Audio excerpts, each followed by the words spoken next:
Let me go. I don't wanna be your hero. I don't wanna be a big man. I just wanna fight with everyone else. Your masquerade. I don't wanna be a part of your parade. Everyone deserves a chance to walk with everyone else while holding down a job to keep my girl around, and maybe buy me some new strings and her a night out on the weekend, and we can whisper things, secrets from our American dreams. 국내 첫 코로나19 백신 예방 접종을 하루 앞두고 있습니다. 국내에서 첫 확진자가 나온 지 400여일 만입니다. 간호사들은 코로나 사태 이후 지금까지를 어떻게 기억하고 있을까요? 또 백신 접종 막바지 준비 상황은 어떤지 직접 들어보겠습니다. 신경림 대한간호협회장 연결돼 있습니다. 회장님 나와 계시죠? 네, 자, 먼저 책 얘기부터 좀 해보겠습니다. 최근 대한간호협회가 코로나 영웅 대한민국을 간호하다라는 제목의 수기집을 발간했는데 코로나 현장에서의 체험을 묶어서 책으로 발간하게 된 그 배경부터 설명해 주시죠.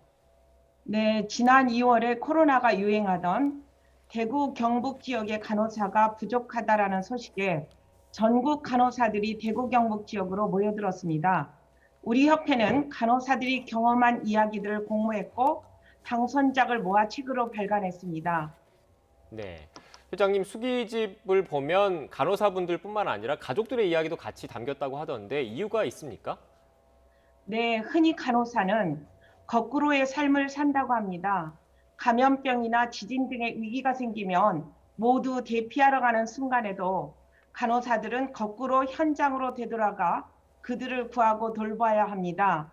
이 책은 그런 간호사들의 사명감이 묻어납니다. 네. 간호사들이 현장을 지켰던 이유가 국민에 대한 사랑과 사명감이었다는 사실을 아시게 될 겁니다. 네, 또 이 수기집에는 대구 경북 당시 1차 대유행 당시의 모습이 담겨 있습니다. 읽어보신 내용 중에 특별히 기억에 남는 사연이 있었을까요? 네, 특히 기억에 남는 임종을 앞둔 코로나 환자들을 간호하는 장면입니다.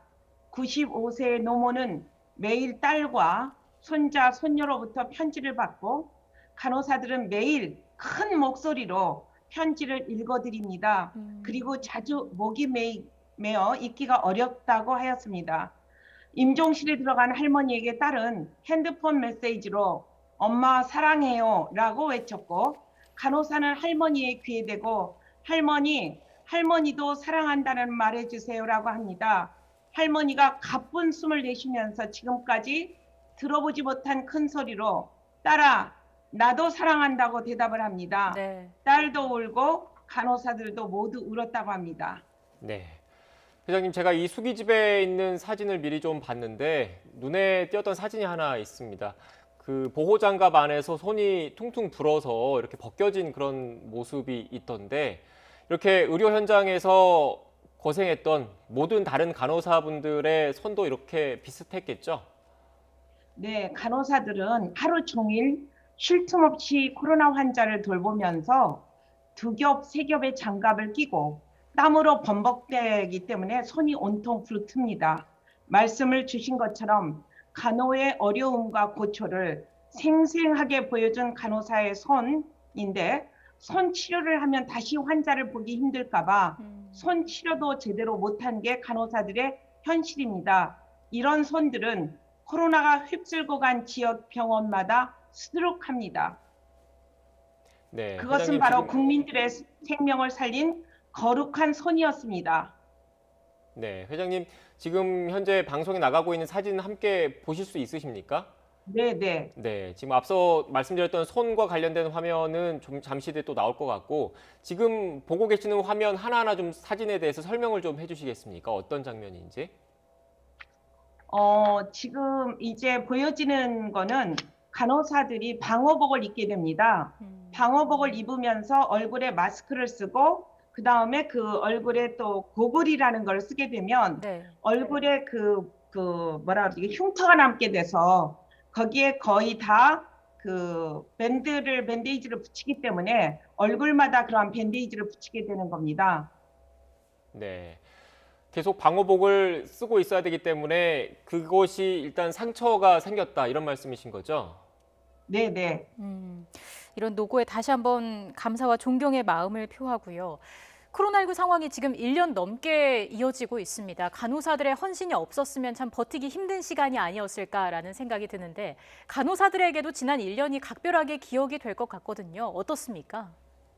우리가 코로나를 선방한 것은 우리 전체 국민들의 자발적 방역의 동참과 의료진들의 헌신 덕분입니다. 코로나 환자를 돌본 간호사만이 아니라 코로나 병동으로 많은 간호사들이 지원 나가면서 부족한 일손을 다른 간호사들이 맡아 해야 돼 정말 고생 많이 했습니다. 네. 그동안 코로나19 현장에서 애쓰고 있는 간호사분들의 이 처우와 관련된 이야기도 계속 나왔는데 처우 개선이 좀 됐습니까? 일단 지금까지는 정부도 많은 지원을 도와주셨는데 그러나 아직도 지난 5월 이후에 그 위험수당이 아직도 해결이 되지 않은 상황이기 때문에 지난 6월부터의 올 12월까지의 어떤 890억 정도의 예산이 필요한데 네. 빠르게 정부가 재정 문제를 좀 해결을 해줬으면 좋겠습니다. 재정 문제 외에 또 어떤 대책이나 지원이 필요하다고 보시는지요? 저는 간호사들이 어렵게 면허를 따서 일을 하는데 결론은 병원마다 간호사들이 7년 정도 견디고 그만두는 경향이 많습니다. 그 네. 소리는 무슨 소리냐면 간호사를 법정 인력보다 적게 채용해서 간호사들의 업무가 너무 벅차기 때문에 중도에 퇴직하기 때문입니다. 그래서 저는 우리 모두가 간절히 간호사들이 바라는 거는 병원마다 간호사를 제대로 채용할 수 있도록 법적 장치나 정부의 강력한 의지가 있어야 한다고 생각합니다. 그래야 간호사들이 사명감을 갖고 열심히 환자를 돌볼 수 있도록 여건을 만들어주는 게 매우 중요하다고 생각합니다. 네. 회장님, 그리고 이 이야기를 안 할 수 없을 것 같은데 내일부터 국내 첫 백신 접종이 시작되지 않습니까? 간호사분들도 현장에서 매우 중요한 역할을 하실 것 같은데 막바지 준비 작업은 어떻게 이루어지고 있습니까? 내일부터 요양시설에 입소한 분들은 이제 건강 상태를 먼저 체크업을 하고 백신 주사를 맞게 되는데 전국에 10개 간호 인력 취업교육센터가 있습니다. 이 센터를 통해서 간호사들은 이미 교육을 다 마쳤습니다.